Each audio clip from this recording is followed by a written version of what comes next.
পিলখানা হত্যাকাণ্ডের সঠিক রিপোর্ট দেওয়া হলে সাবেক প্রধানমন্ত্রী শেখ হাসিনা রিপোর্টটি ছুঁড়ে ফেলে বলেন, কি আবোল তাবোল রিপোর্ট, যেভাবে ইনস্ট্রাকশন দেওয়া হয়েছে সেভাবে কাজ করতে হবে। এরপর আবারও প্রধানমন্ত্রী ডাকেন বিডিআর বিদ্রোহের তদন্তের সমন্বয়কারী ক্যাপ্টেন অবসরপ্রাপ্ত ডক্টর খান সুবাইল বিন রফিককে। সেদিনও রিপোর্ট পরিবর্তন না করে একই রিপোর্ট দেন তিনি।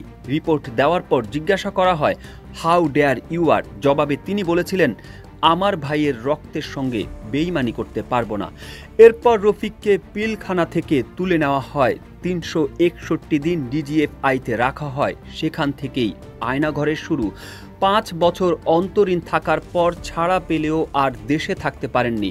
গত ২৪ আগস্ট বেসরকারি টেলিভিশনের একটি অনুষ্ঠানে মালয়েশিয়া থেকে যোগ দিয়ে এসব কথা বলেন ক্যাপ্টেন অবসরপ্রাপ্ত ডক্টর খান সুবাইল বিন রফিক। এ সময় তিনি বলেন, আজিজ মইনুল, আকবর, জিয়াউল আহসান, এদের সবার হাত সে সময়ের রক্তে রঞ্জিত।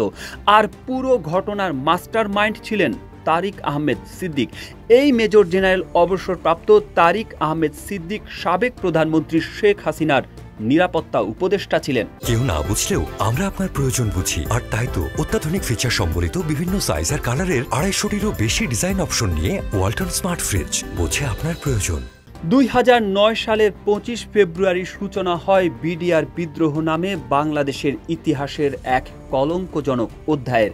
সেদিন পিলখানার গুলির আওয়াজ ছড়িয়ে পড়ে পুরো বাংলাদেশে।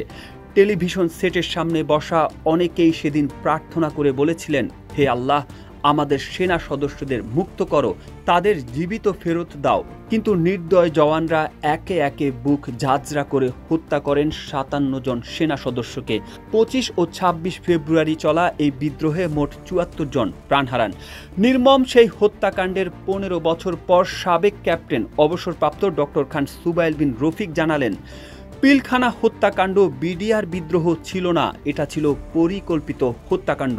কতিপয় সামরিক, বেসামরিক ও রাজনৈতিক নেতৃত্ব প্রত্যক্ষ ও পরোক্ষভাবে এই ঘটনার সঙ্গে জড়িত ছিলেন। বিডিআর হত্যাকাণ্ডের তদন্তের সমন্বয়ক সাবেক সেনা কর্মকর্তা ডক্টর খান সুবাইল বিন রফিক বলেন, প্রাপ্ত রিপোর্ট সমূহে দেখতে পাই ঘটনার পরিকল্পনা হয় ২০০৮ সালের ডিসেম্বর থেকে। এরপর ৩ মাস ধরে ২৫ ফেব্রুয়ারি পর্যন্ত বিডিআরের ৫০ জনের মতো সদস্য বিভিন্ন রাজনৈতিক ও বেসামরিক ব্যক্তির সঙ্গে একাধিকবার বৈঠক করেছেন।